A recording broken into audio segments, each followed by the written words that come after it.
Good morning बच्चों, very very good morning. Sunday special. Sunday special में क्या करना है बेटा, आपने पूरे वीक में जो भी पढ़ा है सिलेबस को उस पे बेस्ड क्वेश्चंस की रिटन प्रैक्टिस करनी है। बहुत बच्चों की ये समस्या है कि मुझे क्वेश्चन तो समझ में आ जाता है, प्रोविजन भी समझ में आता है, भैया लिखना क्या है, पर लिखना क्या ये नहीं आता, कैसे लिखना ये नहीं आता। व्हाट टू रीड पता है, व्हाट टू राइट पता है, पर हाउ टू राइट नहीं पता। तो आज की क्लास में हम लोग हाउ टू राइट की बात करेंगे। कुछ क्वेश्चंस को जो अभी आपने मैनेजमेंट एडमिनिस्ट्रेशन का इस वीक में पढ़ा, इस वीक में आपने मैनेजमेंट एडमिनिस्ट्रेशन में सेक्शन 88 पढ़ा है रजिस्टर ऑफ मेंबर्स का, 89 पढ़ा है बेनिफिशियल ऑनर के डिक्लेरेशन का, 90 पढ़ा है register of significant beneficial owner का, सेक्शन 91 में क्लोजर ऑफ रजिस्टर की बातें करी हैं, सेक्शन 92 एनुअल रिटर्न का है, सेक्शन 93 डिलीट हो चुका है जो टॉप 10 शेयर होल्डर्स के रिटर्न का था, section 94 place of keeping books है कि भाई बुक्स को रखते कहाँ है, रजिस्टर को रखते कहाँ है, आपने रिटर्न्स को कहाँ रखते हैं, मिनट्स को कहाँ रखते हैं।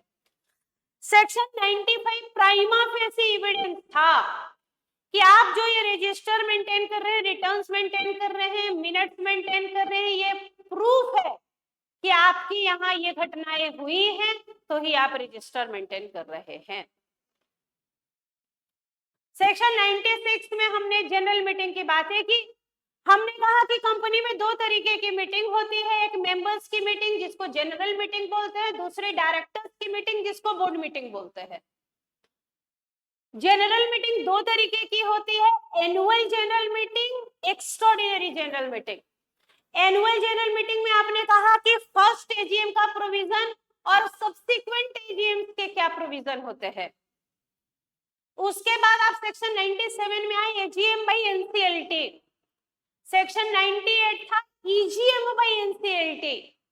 और अगर आप सेक्शन 96, 97, 98 को कॉन्ट्रावेंशन करते हैं तो सेक्शन 99 में आपके ऊपर फाइन लगेगी। ये बात आपने 99 में करी है। तो 88 से 99 तक के सेक्शंस आपके कंप्लीट हो चुके हैं। इस वीक में हमने ये पढ़ा है। 17 तारीख से हमने क्लास स्टार्ट किया, 17, 18, 19, 20 4 दिन में हमने जितना पढ़ा, आज हम उसको उस पे क्वेश्चन, उसकी प्रैक्टिस, आपको कितनी अंडरस्टैंडिंग हुई है, क्या आप क्वेश्चन पढ़ के और आंसर्स बता पा रहे हैं, क्या आंसर क्या होना चाहिए, और क्या जब बेटा क्वेश्चन पढ़ते हैं तो पूछा क्या है, हम बताते क्या है, क्या ये सेम है कि वो पूछता कुछ है, आप बताते कुछ है, मार्क्स वो कुछ देता है, आप कुछ और सोचते हैं, आपका रिजल्ट कुछ और हो जाता है और आपका प्रेडिक्शन कुछ और रहता है। तो देखें कि हम कहाँ कहाँ गलत सोचते हैं, बच्चे हमारे कहाँ गलत सोच सकते हैं। और हाउ टू राइट, हम आंसर लिखेंगे कि ऐसे ही लिखा जाता है, तुम सारे आंसर इसी फॉर्मेट में लिख के आना। तो how to write an answer, इस पे हम बातें कर रहे हैं। तो चलिए, हमारे सामने जो हमने सेक्शंस पढ़े हैं उन पे बेस्ड पूछे गए आईसीआई में आए हुए क्वेश्चंस हैं। सारे बच्चे क्वेश्चन नंबर 1 को रीड करें।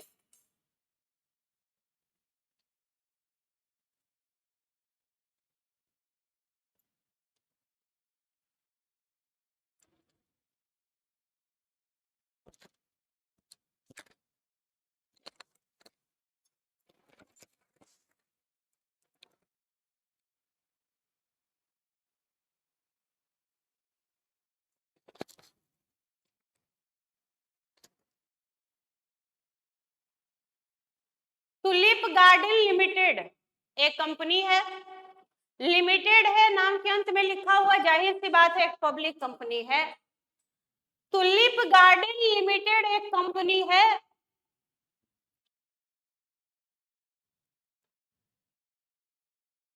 जो मेंटेन करती है register of member eight registered office in Mumbai. Tulip limited एक कंपनी है, नाम से ही लग रहा है कि लिमिटेड कंपनी है, मतलब एक पब्लिक कंपनी है जो अपने रजिस्टर ऑफ मेंबर को रजिस्टर्ड ऑफिस में रखती है। तो भाई रजिस्टर ऑफ मेंबर कहाँ रखना, रजिस्टर्ड ऑफिस में, तो ये भी रखती है। Group of member residing in Kolkata wants to keep the register of member at Kolkata. एक कंपनी है टुलिप गार्डन लिमिटेड, जिसका जो अपने रजिस्टर ऑफ मेंबर को अपने रजिस्टर्ड ऑफिस में रखती है। रजिस्टर्ड ऑफिस का है मुंबई। ग्रुप ऑफ मेंबर जो है वो कोलकाता में रहते हैं और वो चाहते हैं कि रजिस्टर ऑफ मेंबर कहाँ रखा जाए, कोलकाता में। To keep the register of member at Kolkata, वो चाहते हैं कि रजिस्टर ऑफ मेंबर कोलकाता में रखा जाए। Keeping in view the provision of companies act, अब कंपनीज एक्ट के प्रोविजन को देखते हुए एक्सप्लेन कीजिए कि क्या ये कंपनी जो है टुलिप गार्डन लिमिटेड वो रजिस्टर रिटर्न्स को कोलकाता में रख सकता है। ध्यान से पढ़िए क्वेश्चन, रजिस्टर्ड ऑफिस है मुंबई में, अभी रजिस्टर ऑफ मेंबर मुंबई में है, और कुछ मेंबर जो कोलकाता में रहते हैं वो चाहते हैं कि रजिस्टर ऑफ मेंबर कोलकाता में मेंटेन हो। दूसरा, वेदर मिस्टर रिच एक डायरेक्टर है जो होल्ड कर रहे हैं शेयर, मतलब ये शेयर होल्डर भी है क्या, ये डायरेक्टर क्या कंपनी का शेयर होल्डर भी है क्या, बोल रहे हैं हाँ, एक डायरेक्टर है जो कंपनी के शेयर होल्ड करे, यानी शेयर होल्डर भी है। कितने शेयर, 400 शेयर, 4000 रुपए का, हैज राइट टू इंस्पेक्ट। तो एक डायरेक्टर है जो शेयर होल्डर भी है, तो क्या उसको राइट है कि वो रजिस्टर्स रिटर्न्स को इंस्पेक्ट कर सकता है। यानी ध्यान से देखें बेटा, तो क्वेश्चन किस चीज का है, क्वेश्चन सेक्शन नहीं, किस सेक्शन का है टाइप करके मुझे बताएं जो बच्चे क्लास देख रहे हैं।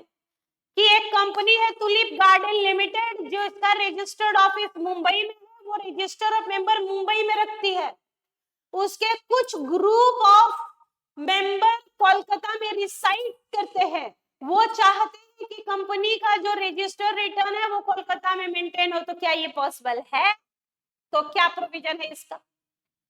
दूसरा, कंपनी का एक डायरेक्टर है, नाम है मिस्टर रिच, वो 400 शेयर होल्ड करता है, मतलब वो डायरेक्टर कम शेयर होल्डर भी है कंपनी का। तो क्या उसको अधिकार है कि वो इंस्पेक्ट कर सकता है रजिस्टर ऑफ मेंबर। तो इंस्पेक्शन के बारे में, एक्सट्रैक्ट के बारे में, कॉपी लेने के बारे में कुछ प्रोविजन पढ़ा है कि नहीं आपने सेक्शन 94 के अंदर, याद आया सेक्शन 94। तो चलिए मुझे प्रोविजन बताइए, तो पहले तो बताइए सेक्शन क्या है, सबसे पहले सेक्शन क्या है वो तो मैंने बोल दिया, सेक्शन है 94 place of keeping books of account. क्या प्रोविजन बेटा कि एक कंपनी को अपना कहाँ रखना है, रजिस्टर रिटर्न मिनट्स कहाँ रखना है, रजिस्टर्ड ऑफिस। क्या any other place in India रख सकते हैं, कहाँ, where greater than 1/10 member resides by passing SR in GM, जहां 1/10 से ज्यादा मेंबर रिसाइड करते हैं। तो मैंने आपको कहा कि हो सकता है कि एक से ज्यादा प्लेस में 1/10 से ज्यादा मेंबर रिसाइड करते हो, तो उस केस में क्या पास करना पड़ेगा, SR, special resolution in general meeting, और फिर हम जो है बुक्स को रख सकते हैं। तो यही प्रोविजन तो लिखना होगा ना बेटा, कि according to section 94 of the companies act 2013 a company is required to maintain its register of member at registered office, but it can keep its register of member to any other place in India where greater than 1/10 member resides by passing SR in GM। यही है provision, और उसके analysis पहले बताएंगे provision और फिर बताएंगे analysis and conclusion, कि अगर यहाँ पे भी टुलिप्स गार्डन लिमिटेड में 1/10 से ज्यादा मेंबर कोलकाता में रहते हैं, तो वो आप रजिस्टर ऑफ मेंबर्स को कोलकाता में रख सकते हैं, कोई दिक्कत नहीं है। दूसरा प्रोविजन बेटा, कि एक डायरेक्टर है जो कि 400 शेयर होल्ड करता है, मतलब डायरेक्टर कम शेयर होल्डर है, तो क्या वो रजिस्टर ऑफ मेंबर इंस्पेक्ट कर सकता है, मुझे बताइए इंस्पेक्शन के बारे में क्या नियम था बेटा, इंस्पेक्शन एक्सट्रैक्ट और कॉपी के बारे में रूल था, बताओ मुझे। बता बेटा।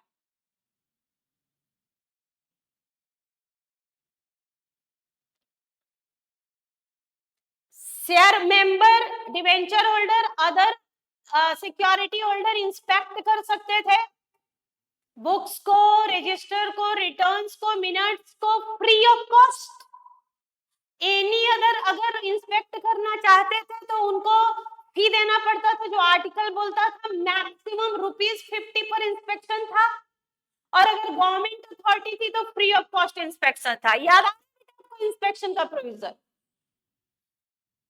तो आईसीएसई एग्जामिनेशन में लॉ का पेपर कभी भी डिफिकल्ट नहीं होता, लेंदी, ट्रिकी, कॉन्सेप्चुअल हो सकता है, पर पेपर हमेशा इजी होता है, हमेशा इजी होता है।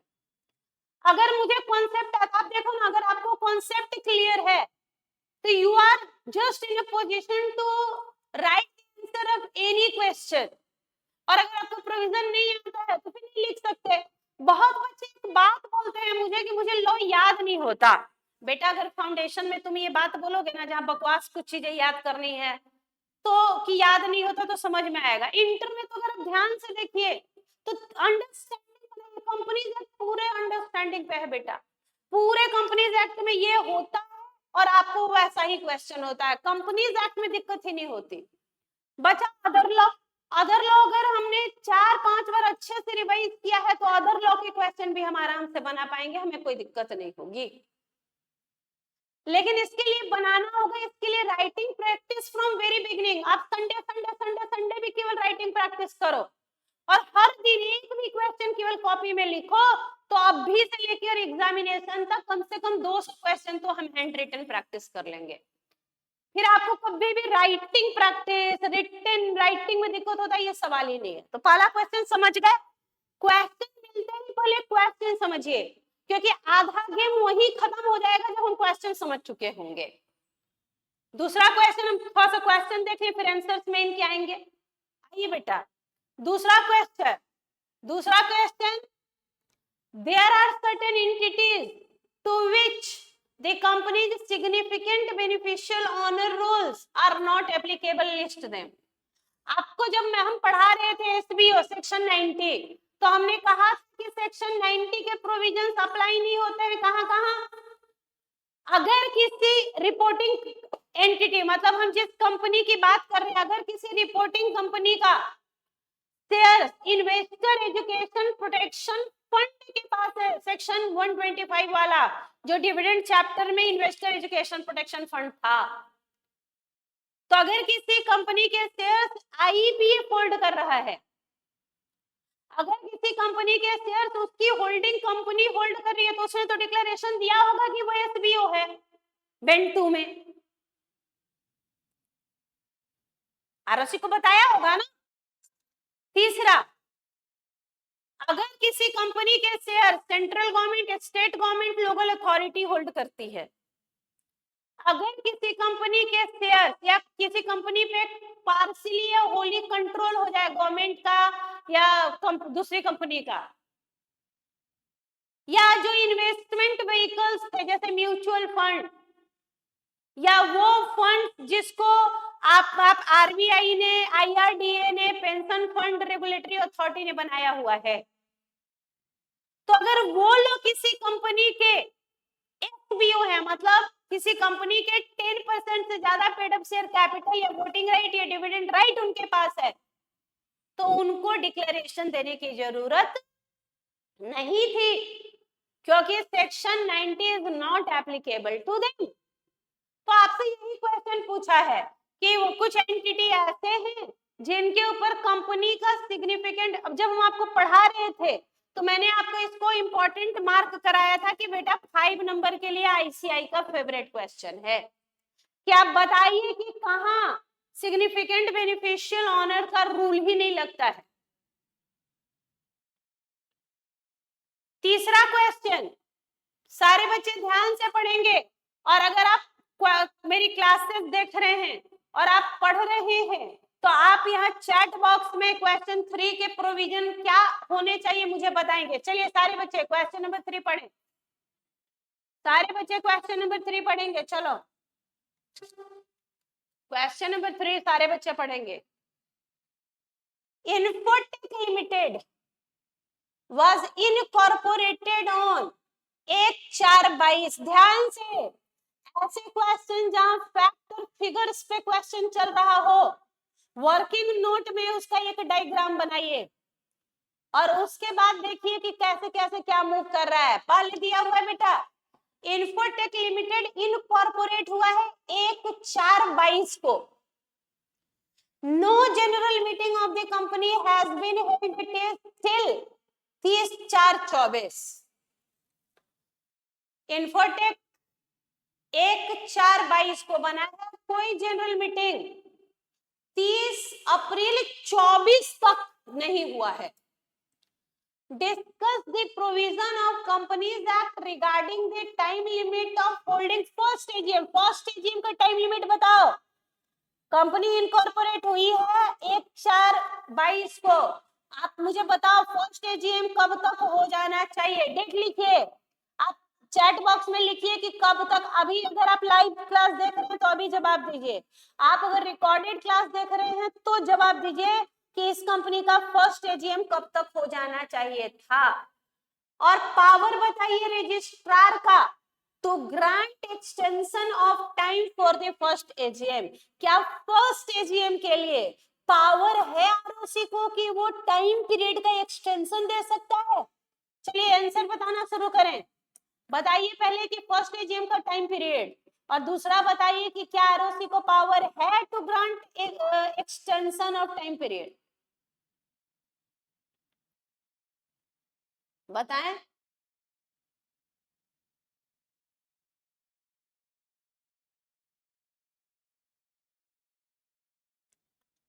Question number 3,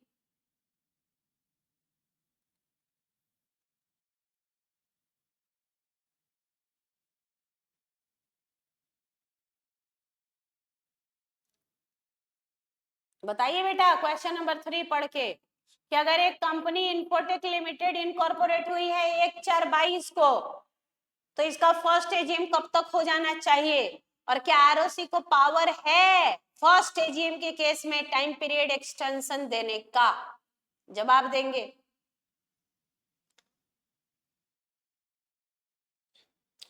first AGM with in 9 months from the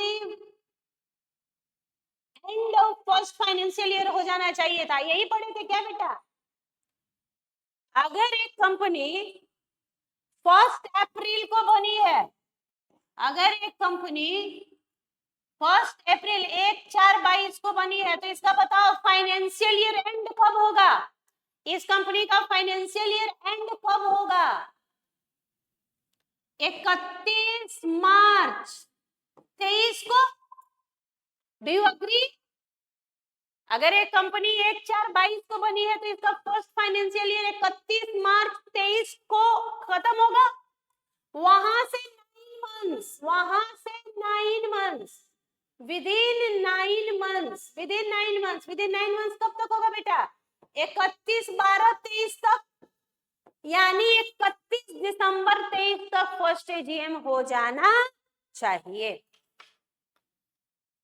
क्या प्रोविजन है फर्स्ट AGM का? फर्स्ट फाइनेंशियल ईयर एंड होगा, तो कंपनी 1/4/22 को बनी है तो उसका फर्स्ट फाइनेंशियल ईयर कब खत्म होगा बेटा? 31 मार्च 23 को।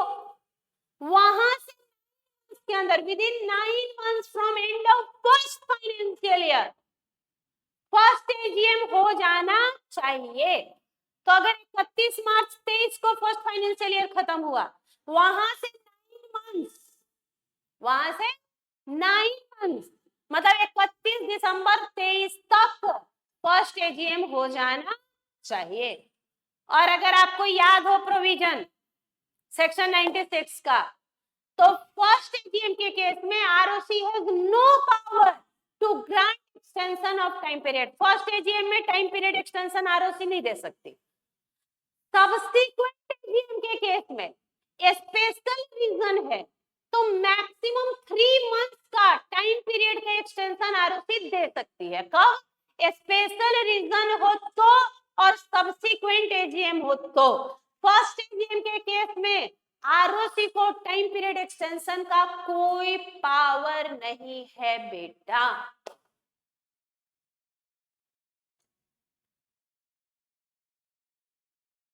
Next question, supermart limited called its AGM in order to lay down financial statement for approval. AGM करा रहा था, फाइनेंशियल स्टेटमेंट अप्रूव करना था।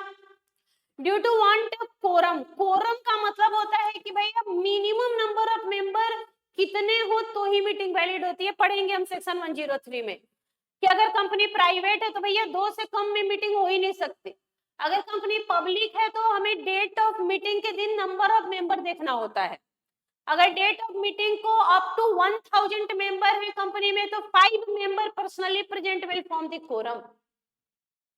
1000 से ज्यादा और 5000 तक मेंबर हैं तो 15 members personally present will form the quorum, और 5000 से ज्यादा मेंबर हैं तो 30 member personally present will form the quorum. तो क्यों नहीं हुआ मीटिंग, क्यों नहीं हो पाया? क्योंकि कोरम नहीं आया था। तो मीटिंग क्या करनी पड़ गई? Cancel. Meeting was cancelled. Director did not file, director ने क्या किया बेटा? एनुअल रिटर्न फाइल नहीं किया आरओसी को।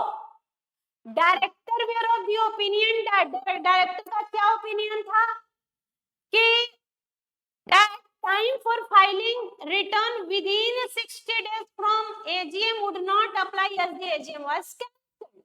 डायरेक्टर बोल रहे हैं कि भैया 60 दिन के अंदर एजीएम के एनुअल रिटर्न सबमिट होना चाहिए, वो तो हम पे लगेगा। क्यों नहीं लगेगा? क्योंकि एजीएम वाज कैंसल्ड। बोल रहे आपने पढ़ा है बेटा सेक्शन 92 एनुअल रिटर्न का, आपने पढ़ा है सेक्शन 92 एनुअल रिटर्न का, जहां आपने कहा कि एक्चुअल एजीएम और due date of AGM whichever is earlier, actual date of AGM और due date of AGM whichever is earlier, वहां से 7 दिन के अंदर एनुअल रिटर्न सबमिट करना है। और अगर नहीं हो पाया मीटिंग कैंसिल हो जाए, एडजर्न हो जाए, तो भी जिस दिन ड्यू डेट था वहां से 60 दिन, the date on which AGM should have been hold, वहां से 60 दिन के अंदर हमें एनुअल रिटर्न सबमिट कर देना है। तो डायरेक्टर का कंटेंशन कि हमें तो जरूरत ही नहीं है क्योंकि हमारा एजीएम कैंसिल है, सही नहीं है लॉ में। नेक्स्ट क्वेश्चन, आप क्वेश्चन पढ़ के, ये सब आईसीए में आए हुए क्वेश्चन हैं, क्या क्वेश्चन टफ है? अगर हमने प्रोविजन को ऊपर से पढ़ा है तो जाहिर सी बात है टफ तो लगेगा, लेकिन अगर हम एक एक प्रोविजन को कॉन्सेप्चुअली पढ़ें और पढ़ते समय हम आपको हमेशा बोलते हैं कि बेटा यहाँ पे ऐसा क्वेश्चन पूछ सकता है कि डायरेक्टर बोल सकते हैं कि हमारा तो एजीएम हुआ ही नहीं, कैंसिल हो गया, एडजर्न हो गया, तो हमें तो रिक्वायरमेंट नहीं है एनुअल रिटर्न सबमिट करने की, वो गलत है।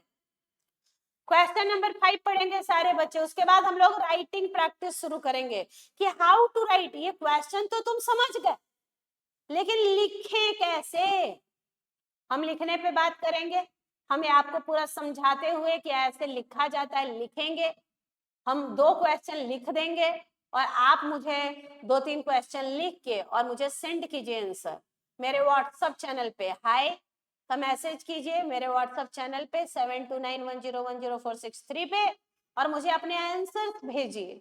हम हर संडे आपका चेक करके आपको बताएंगे कि बेटा यहाँ सुधारो, यहाँ सुधारो, ये गलती है, ऐसे सुधारो। और अगर ऐसा करने के बाद भी लॉ में आप अच्छा नहीं करते हैं तो फिर आप खराब करना ही डिजर्व करते हैं बेटा, तो फिर खराब कीजिए, क्योंकि अपने साइड से लॉ में हम आपकी जितनी मदद कर सकते हैं वो करेंगे हम, कि हमारा एक एक बच्चा अच्छा करे।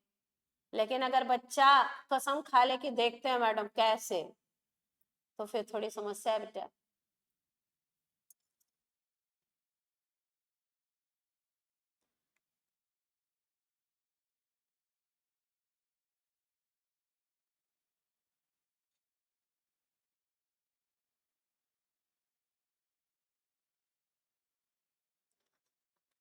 क्वेश्चन नंबर 5 है paid up share capital of Disha home appliance limited 8 crore है बेटा, डिवाइडेड इनटू 80 लाख शेयर 10 रुपए का है, मतलब 8 करोड़ का 8 करोड़ के शेयर है, paid up share capital 8 crore का है।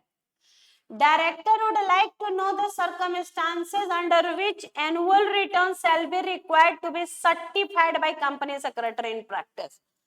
आप मुझे बताइए बेटा, एनुअल रिटर्न सर्टिफाई कब कराना होता है प्रैक्टिसिंग सीएस से? अगर कंपनी लिस्टेड है या लिस्टेड नहीं है तो उसका paid up share capital 10 crore या उससे ज्यादा है और टर्नओवर 50 करोड़ या उससे ज्यादा है। याद आ रहा है कुछ याद आ रहा है बेटा? कि अगर कंपनी लिस्टेड है और अगर अनलिस्टेड है तो paid up share capital 10 crore या उससे ज्यादा या टर्नओवर 50 करोड़ या उससे ज्यादा है तो उनका annual return practising company secretary certify करेगा एमजीटी 8 में। याद आ रहा है कुछ प्रोविजन? हाँ ना तो बोलो, याद आ रहा है कुछ provision? PUSC paid up share capital जो है दिशा होम अप्लायंसेस लिमिटेड का करोड़ है, तो बताना है कि क्या इनका एनुअल रिटर्न भी प्रैक्टिसिंग कंपनी सेक्रेटरी सर्टिफाई करेगा क्या एमजीटी 8 में? वो सर्टिफिकेट दे रहा था बेटा एमजीटी 8 में। तो आपने कहा था कि पहला तो हो गया बेटा लिस्टेड कंपनी, इस कंपनी को देख के पता तो नहीं चल पा रहा है कि लिस्टेड है कि नहीं, तो इसको लिस्टेड नहीं मानेंगे, हम क्या मानेंगे कि फिर ये अनलिस्टेड है, फिर ये अनलिस्टेड कंपनी है, पब्लिक तो है लिमिटेड है तो अनलिस्टेड पब्लिक कंपनी है, तो अनलिस्टेड पब्लिक कंपनी लिस्टेड है नहीं तो फिर अनलिस्टेड है, लिस्टेड है तो भैया सर्टिफाई कराना होगा आपको annual return practising company secretary के द्वारा, वो सर्टिफिकेट इश्यू करेगा एमजीटी 8 में। और नहीं तो अनलिस्टेड पब्लिक कंपनी है तो दो लिमिट देखेंगे, paid up share capital 10 crore या उससे ज्यादा या टर्नओवर 50 करोड़ या उससे ज्यादा। आइदर कंडीशन और लगा हुआ है, आइदर कंडीशन कोई भी, तो यहाँ तो पेड अप शेयर कैपिटल केवल 8 करोड़ है, मतलब annual return need not to be certified by practising company secretary in MGT 8। यहाँ तो जरूरत ही नहीं है बेटा, क्योंकि 8 करोड़ ही है, जबकि पेड अप शेयर कैपिटल का क्या लिमिट है 10 करोड़ या ज्यादा हुआ तो, या टर्नओवर 50 करोड़ या ज्यादा हुआ तो ये थे क्वेश्चन जो अभी आपने पढ़ा है, सब आईसीआई के आए हुए क्वेश्चन हैं, पास्ट ईयर क्वेश्चन है। अब how to write answer and what are the points which should be kept in your mind to write while you are writing an answer. अब क्या क्या जब आप आंसर लिख रहे हैं तो अपने दिमाग में किन पॉइंट्स को रखना है, इसको ध्यान में रखते हुए आंसर लिखना शुरू करते हैं। हम लिख देते हैं 1-2 क्वेश्चन का आंसर और बाकी आप मुझे 2 हम लिख देते हैं, 3 आप लिख के बताइए, मुझे भेजिए मेरे व्हाट्सएप पे। आपका हम एक ग्रुप बना देंगे जहां की बच्चे अपना आंसर भेजेंगे। उसे 2 फायदे हैं, पहला तो हम चेक करेंगे, दूसरा जिनको नहीं आता है आंसर वगैरह लिखना, जब उस ग्रुप में बच्चे अपना आंसर भेजेंगे तो वो भी देखेंगे कि अच्छा ऐसे ही लिखते हैं, और उनका भी प्रैक्टिस होगा। सबका साथ, सबका विकास, सबका प्रयास होना चाहिए हमेशा। तो चलिए आप आंसर लिखते हैं, आप मुझे हाय का मैसेज कीजिए तो हम आपको अपने व्हाट्सएप ग्रुप में सीए इंटर जनवरी में जोड़ेंगे। नंबर है मेरा, अगर आप मेरे पुराने स्टूडेंट हैं तो नंबर आपको पता है, नंबर बदला नहीं है, मतलब आप कितने भी पुराने स्टूडेंट होंगे मेरे नंबर वही है अभी तक।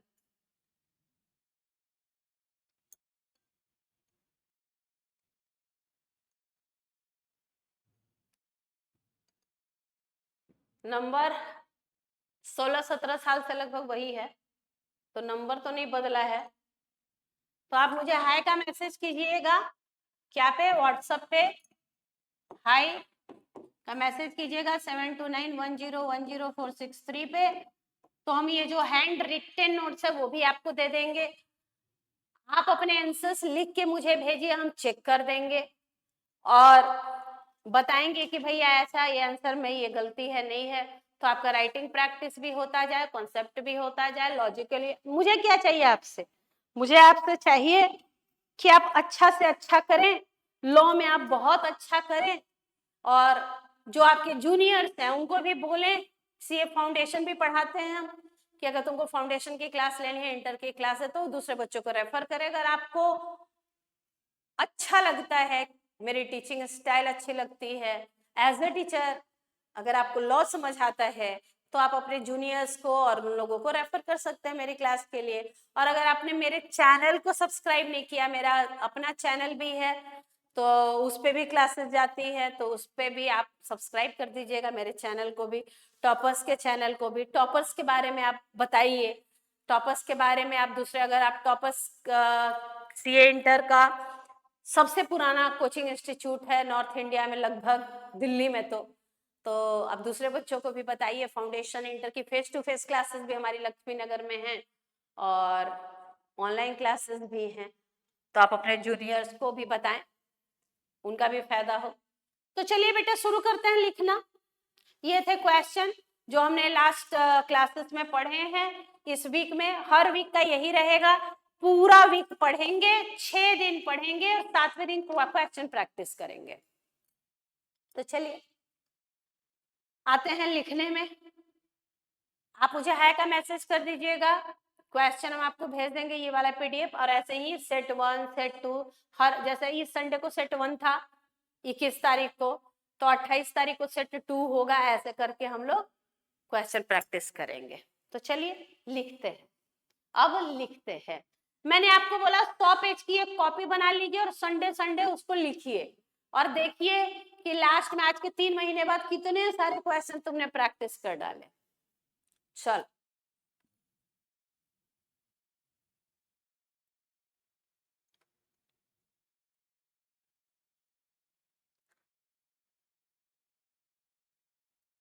राइटिंग प्रैक्टिस,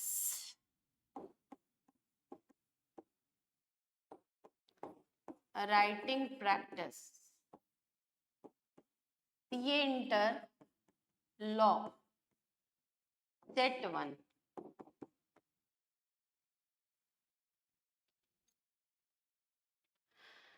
सबसे पहले आपको जो कॉपी मिलेगी एग्जामिनेशन में, उसमें लेफ्ट में मार्जिन खींचा हुआ होगा। आपको जो कॉपी मिलेगी एग्जामिनेशन में, उसमें लेफ्ट मार्जिन खींचा हुआ होगा। आप राइट में 1 सेंटीमीटर अवे मार्जिन खींचिए। आपको जो कॉपी मिलेगी आईसीआई की, उसमें लेफ्ट में मार्जिन खींचा हुआ होगा। आप थोड़ा 1 centimetre away from right corner you should draw a margin line, एक मार्जिन लाइन खींच दीजिए। मैडम क्यों मार्जिन में लाइन खिंचवा दे रहे हैं? बेटा एग्जामिनेशन में क्या होता है कि ऐसा लिखते लिखते हम यहाँ लिख रहे हैं, मान लो एग्रीमेंट, एग्रीमेंट, इसमें पता चलता है कि एंटी जो है वो हम डेस्क पे लिख के आ गए, तो आप डेस्क पे जो लेटर्स लिख के आएंगे वो कौन पढ़ेगा? और नहीं तो चाय पी रहा था आपका जो कॉपी चेक कर रहा था, चाय गिर गया यहाँ, जैसे ही यहाँ चाय गिरा, उसने चाय को ऐसे किया, पता चला मिट गया 2 वर्ड क्या लिखा हुआ था। तो थोड़ा हम अपने आप को रेस्ट्रिक्ट कर रहे हैं एक जैसा यूनिफॉर्म प्रेजेंटेशन करने के लिए। तो हमने क्या कहा? हमने कहा कि लेफ्ट में मार्जिन खींचा हुआ होता है, राइट में 1 सेंटीमीटर अवे हमने एक मार्जिन खींच दिया।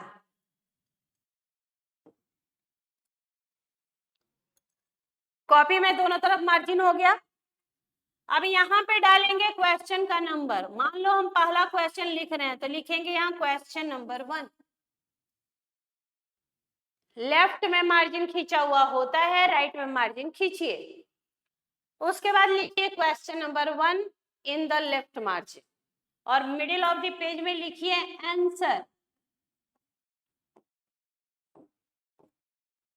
To question number 1। Middle of the page में ऊपर में लिख दीजिए answer to question number 1।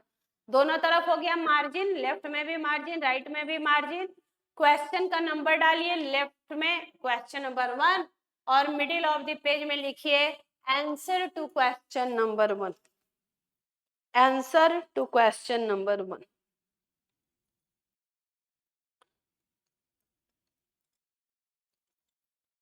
Answer to question number 1। उसके बाद सबसे पहले लिखते हैं हम प्रोविजंस। क्वेश्चन कोई भी हो आंसर ऐसे ही जाएगा। हम क्या लिखते हैं? प्रोविजंस। प्रोविजंस को लिख के अंडरलाइन करें और बड़ा ब्रैकेट ओपन करें और यहाँ पे मेंशन करें आप सेक्शन का नाम। यहाँ पे मेंशन करें आप सेक्शन का नाम। तो सेक्शन क्या है? Place of keeping books of account, section 94 of the companies act 2013। क्या लिखते हैं प्रोविजन में? सबसे पहले section 94 of the companies act 2000। Section का नंबर, सेक्शन का नाम नहीं लिखना है यहाँ पे। सेक्शन का नंबर और एक्ट का नाम, सेक्शन का नंबर और एक्ट का नाम लिखिए। Provision section 94 of the companies act 2013। Section का नंबर, एक्ट का नाम। ये लिखने के बाद आप लिख रहे हैं आंसर क्वेश्चन नंबर 1 का। तो आप क्वेश्चन नंबर 1 का 1 लिख रहे हैं। क्वेश्चन नंबर 1 का 1 provision section 94 of the companies act. क्या लिखिएगा? एज पर पहला हम 1 2 में लिखेंगे पॉइंट्स। हम पैराग्राफ में आंसर नहीं लिखेंगे। हम बेटर प्रेजेंटेशन के लिए अपने आंसर्स को, क्योंकि कुछ क्वेश्चन ऐसे भी मिलेंगे आपका जो मल्टीपल प्रोविजन के हैं, जहां हमें 2-3 प्रोविजन लिखना होगा, तो हम क्वेश्चन पैराग्राफ में प्रोविजन नहीं लिख रहे हैं, हम पॉइंट्स में लिखेंगे आंसर। पॉइंट से हमेशा आपका प्रेजेंटेशन ज्यादा अच्छा और अट्रैक्टिव होता ही होता है। तो सबसे पहले लिखेंगे क्या? as per the provision of section 94 of the Companies Act 2013। as per the provision of section 94 of the Companies Act। आप इसको ऐसे भी लिख सकते हैं कि according to the provision of section 94 of the companies act. जो हमने एज पर लिखा है उसको आप अकॉर्डिंग टू भी लिख सकते हैं बेटा, कोई दिक्कत नहीं है। As per the provision of section 94 of the companies act, the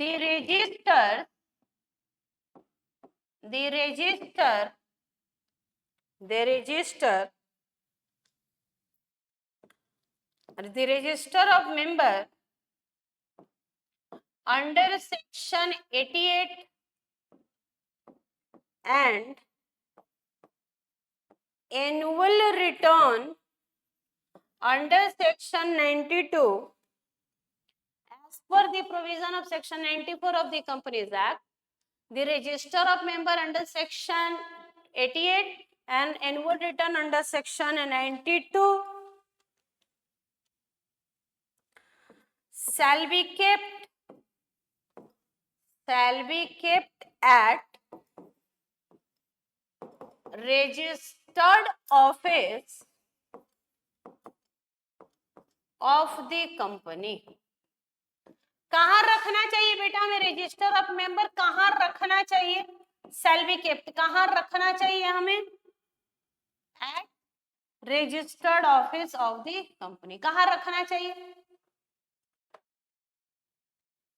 as per provision 90 as per the provision of section 94। आप लिख सकते थे according to section 94 of the Companies Act 2013 the register of member जो हमने maintain किया है 88 में और जो एनुअल रिटर्न बनाया है 92 में shall be kept at registered office of the company। कहाँ रखना है बेटा? रजिस्टर्ड ऑफिस में रखना है। प्रोवाइडेड आप एनी अदर प्लेस इंडिया भी रख सकते हैं, एक्सेप्शन प्रोवाइडेड आप एनी अदर प्लेस भी रख सकते हैं where more than 1/10 member reside by passing a special resolution in general meeting. तो वही बात लिखिए Second, provided that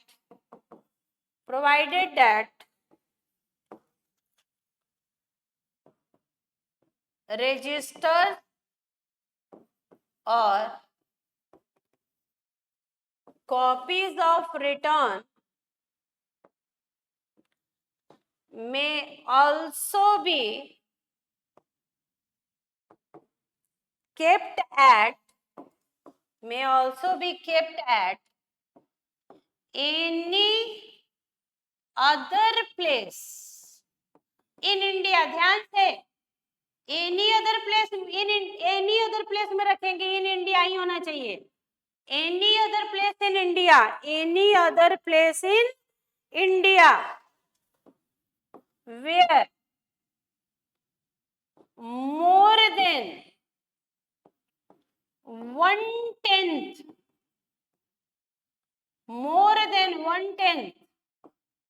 of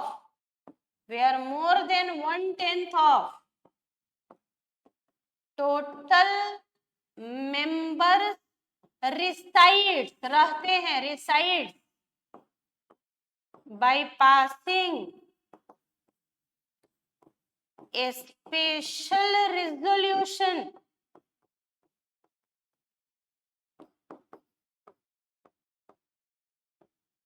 in general meeting.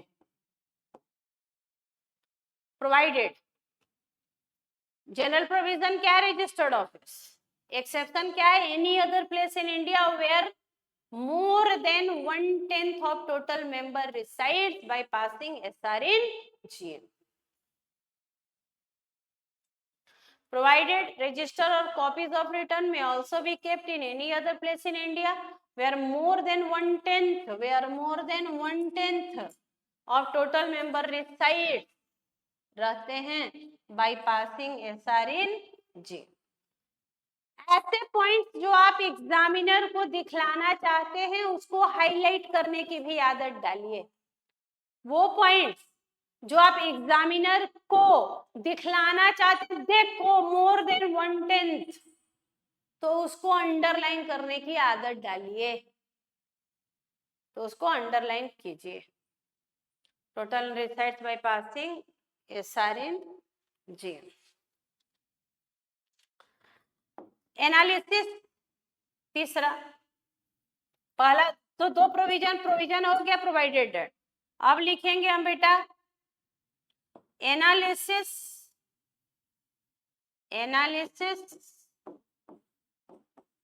And conclusion. Analysis conclusion बताइए कि जो दिया हुआ है उसमें क्या बोल रहा है. बोल रहा है कि टुलिप गार्डन लिमिटेड का रजिस्टर ऑफ मेंबर उसके रजिस्टर्ड ऑफिस मुंबई में है, लेकिन कुछ मेंबर चाहते हैं कि कोलकाता में रहे. तो हो सकता है अगर कोलकाता में मोर देन 1/10 मेंबर रिसाइड्स करते हैं तो by passing SR in GM. Analysis conclusion. Tulip Gardens Limited can also keep the registers and return at Kolkata. Tulip Gardens Limited can also keep the register and return at Kolkata after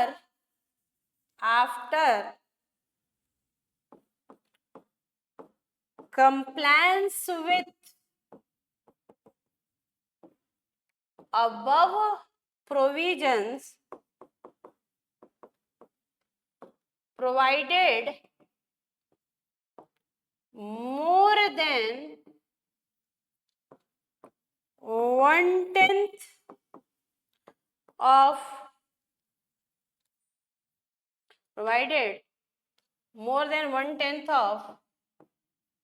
total member resides at Kolkata by passing SR in GM। अब यहाँ पे थोड़ा सा ध्यान दीजिएगा, यहाँ जब हम लिख रहे थे ना बेटा स्पेशल रिजोल्यूशन, वही ब्रैकेट में SR, और जहाँ जनरल वेटिंग वही GM लिख दीजिए। जब भी ऐसे कुछ बड़े बड़े एब्रिविएशन आए, annual general meeting, AGM bracket में वही लिख लीजिए, सेंट्रल गवर्नमेंट ब्रैकेट में वही लिख लीजिए, और बाकी बार बार उसको यूज कीजिए। तो Tulip Garden can also keep register and return at Kolkata after compliance with above provision, provided more than 1/10 total member resides होते हो bypassing के सारे NGO। मुझे अब एक चीज बताओ, पढ़ते समय आपने एग्जैक्टली यही तो पढ़ा था, उसी को लिखना था। तो हमेशा दोनों तरफ मार्जिन खींचेंगे, लेफ्ट मार्जिन में क्वेश्चन का नंबर लिखेंगे, मिडिल ऑफ द पेज में लिखेंगे आंसर टू क्वेश्चन नंबर, और उसके बाद सबसे पहले लिखेंगे प्रोविजन, और प्रोविजन को लिखने के बाद 1 2 3 करके प्रोविजन लिखेंगे, क्योंकि एग्जामिनेशन में जो क्वेश्चन पूछ रहा है ICI, वो 2-3 चैप्टर मिला मिला के क्वेश्चन भी पूछ रहा है, तो इसलिए हमें प्रोविजंस को पॉइंट में लिखना होगा, हम पैराग्राफ में नहीं लिखेंगे।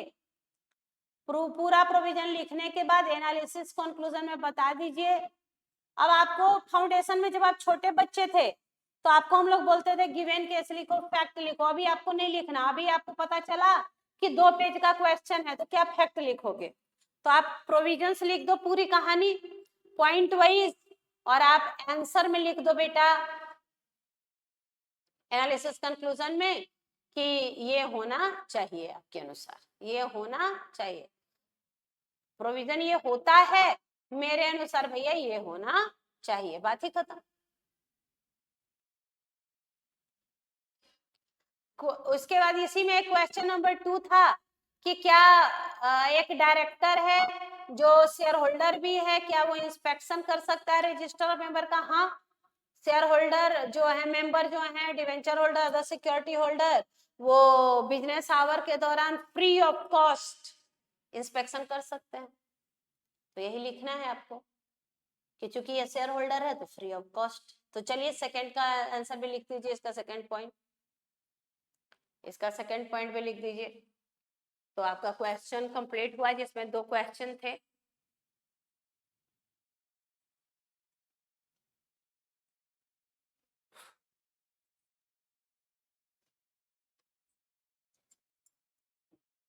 लेफ्ट में मार्जिन, राइट में मार्जिन। क्वेश्चन नंबर 1 का 2 पॉइंट है, आंसर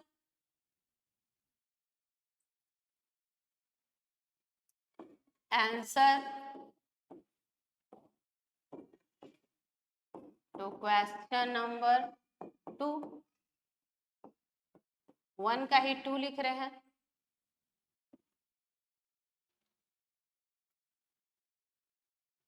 प्रोविजन लिखिए, प्रोविजन क्या है?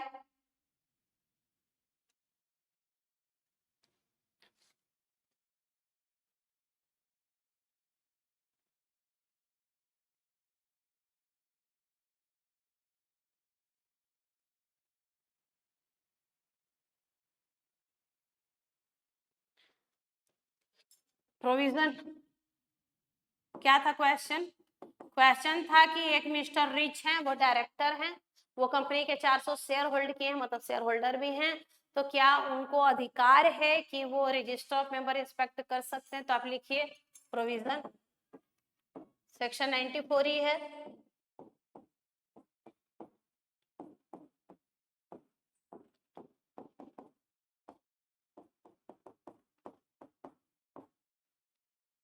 प्रोविजन बता दीजिए, क्या बोलिएगा, क्या बोलिएगा आप?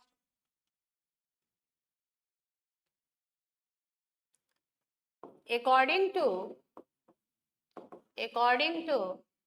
Section 94 subsection 2 of the companies act, subsection याद ना हो तो केवल सेक्शन ही लिखें। According to section 94 subsection 2 of the companies act 13,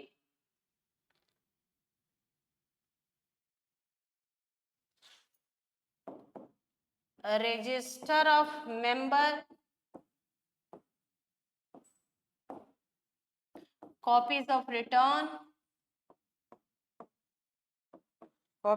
return shall be open for inspection by any member, debenture holder, other security holder,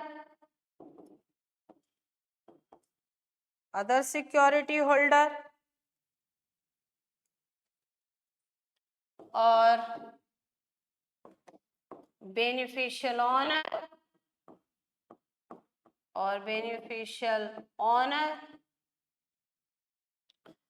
during business hour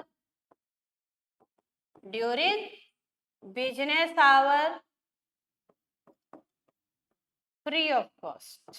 During business hour free of cost, या free of cost मतलब without payment of any fee or by any person on payment of prescribed fee.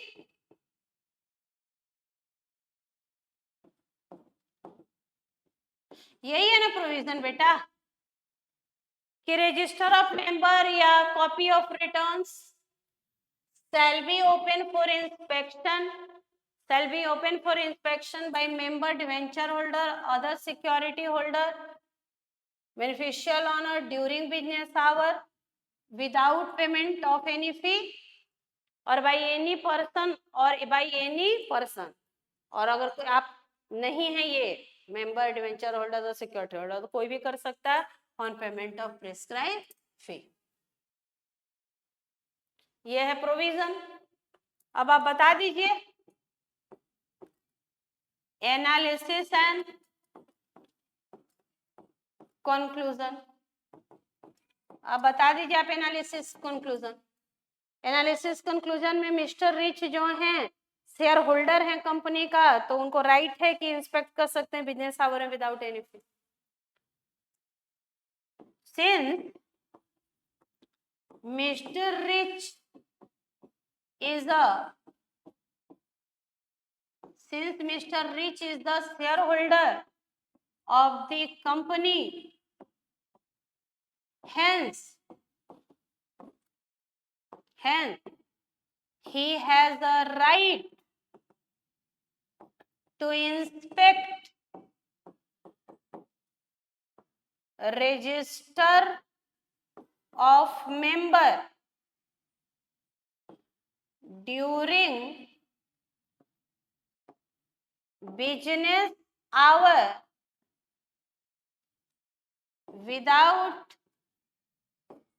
without any payment of fee।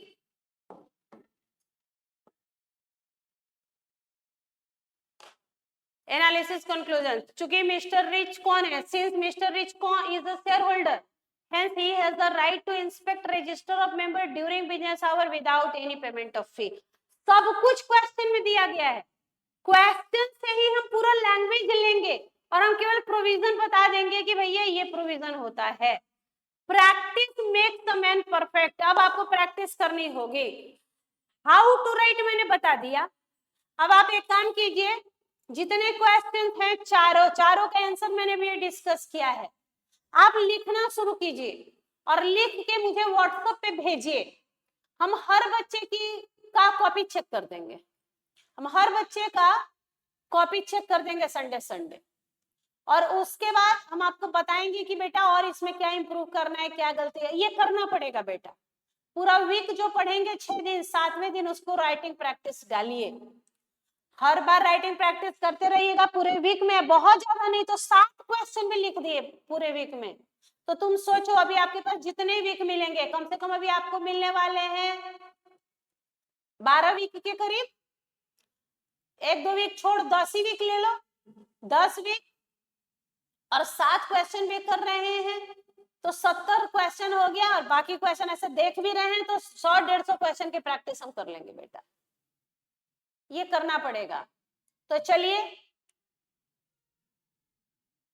Question मैंने आपको discuss किया, एक बार question का answer लिख लीजिए। आप आंसर लिखते समय अगर आपको आंसर लिखने में दिक्कत हो रही है तो आईसीआई में जो सजेस्टेड आंसर दिया है आईसीआई के डिस्क्रिप्टिव, उसका सहारा लीजिए और 1-2 बार लिखिए, लिखने आ जाएगा। 10, 12, 15, 20, 50 क्वेश्चन लिखते लिखते तो आ ही जाएगा ना बेटा। अभी आपने जो क्वेश्चंस देखे ये आईसीआई में दिए हुए हैं। आईसीआई का क्वेश्चन नंबर 4, 9, 10, 13 और 20। फिर से बोल दें, ये क्वेश्चन जो हम लोगों ने डिस्कस किया ये आईसीएआई में दिया हुआ है, क्वेश्चन नंबर 4, 9, 10, 13 और 20। राइटिंग प्रैक्टिस कीजिए, आंसर्स लिखते समय फॉर्मेट यही होगा, प्रोविजन, एनालिसिस, कंक्लूजन। अभी आप लिखते समय आप आईसीआई के सजेस्टेड को मॉड्यूल का सहारा लीजिए, कोई दिक्कत नहीं है, आना चाहिए प्रैक्टिस का। 1 महीने के अंदर आपको लॉ में राइटिंग आनी चाहिए कि चाहे कुछ भी हो, मुझे प्रोविजन आता है तो मैं लिख के आऊंगा। Thank you very much. कल सुबह फिर मुलाकात होगी सुबह 9 बजे, जहां हम लोग बढ़ाएंगे ईजीएम को आगे। ईजीएम कल पढ़ेंगे, नोटिस पढ़ेंगे, एक्सप्लेनेटरी स्टेटमेंट पढ़ेंगे, फोरम पढ़ेंगे और चेयरमैन तक कल की क्लास में करेंगे। तो कल सुबह 9 बजे फिर आपसे मुलाकात होगी। तब तक लगे रहें, पढ़ते रहें, स्वस्थ रहें, व्यस्त रहें, मस्त रहें। और अगर आपको मेरी क्लासेस अच्छी लगती हैं तो दूसरे को भी बताएं। Thank you very much, goodbye, कल फिर मुलाकात होगी।